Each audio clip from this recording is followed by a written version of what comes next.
ఉన్నాను. ఎందుకంట ఎందుకో పెట్టాను. ఎందుకంటే వెళ్ళగించుటకు, విరుగా కొట్టుటకు, నశింపజేయుటకు, పగత్రోయుటకు, కట్టుటకు, నాటుటకు నేను ఈ దినమున జనముల మీదను రాజ్యముల మీదను నిన్ను నియమించి ఉన్నాను. ఆయన మాట ఆషామాషయ మాట కాదు, జీవవాక్కు. జీవముందంట వాకిది. బుక్కులో రాశారు కానీ మీ ఒళ్ళో ఉన్న బైబిల్ జీవ వాక్కు.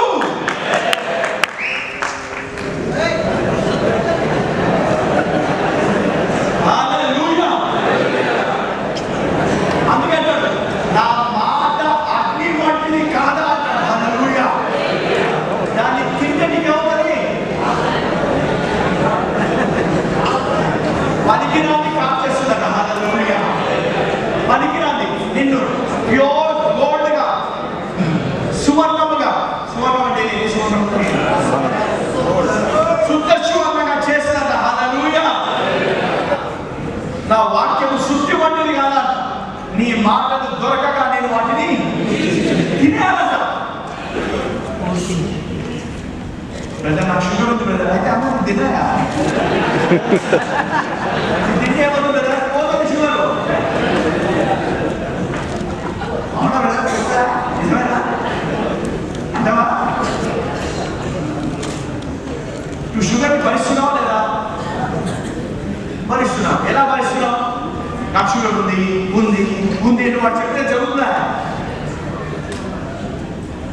మొదటి పేతురు 2:4 అంటాడు, మన పాపం విషయమై చనిపోయి నీతి విషయమై జీవించిన ఆయన తానే తన శరీరమందు మన పాపములను రాళ్ళ మీద మోసుకొనడం, ఆయన పొందిన గాయముల చేత మీరు స్వస్థత నొందితిరి.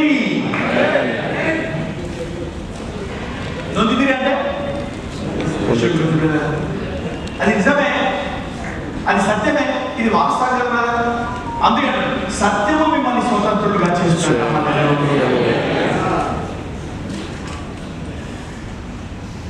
ఉదాహరణ చూడండి, ఇప్పుడు ఇది వాక్యం వచ్చిన తర్వాత మన శరీరం ఏమాత్రం ఒప్పుకోదా? Thank you Jesus. న్యాయాధిపతి 6వ అధ్యాయంలో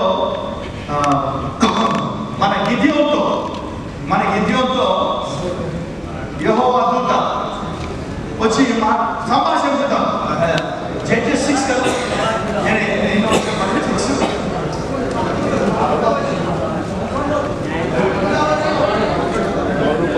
పన్నెండో వచ్చిన 6:12 వచ్చారు.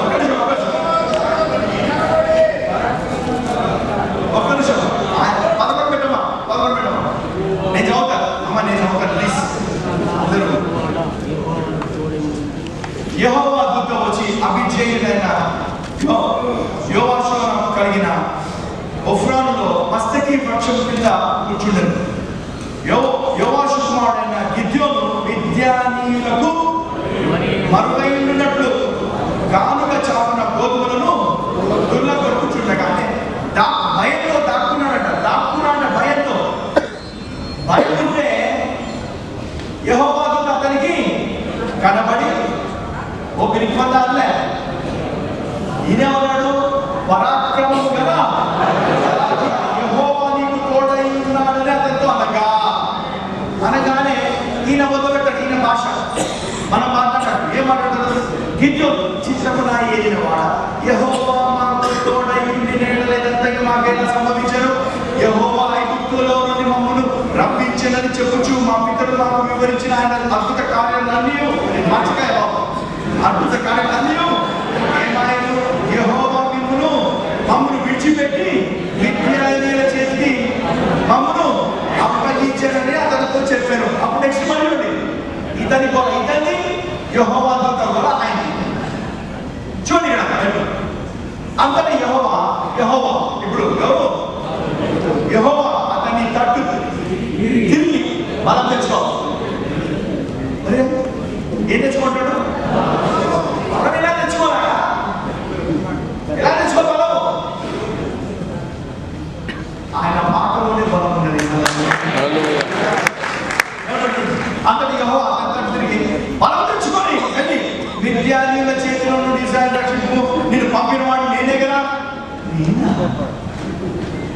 ఇదా? ఇప్పుడు నెక్స్ట్ ఇతను కోరుకుంటుంది. అందుకు చిత్తమున ప్రతిదానికి చిత్తమున అయినవాడ, చుక్క పెట్టాడు దేవుడు. చిత్తమున అయినవాడ, చిత్తమున అయినవాడ, దేని సహాయము చేత నేను ఇశ్రాయేలీయుని రక్షింపగలను? నా కుటుంబం మనస్సే గోత్రములో ఎన్నిక లేనిదే, నా పితృల కుటుంబంలో నేను కనిష్ఠుడై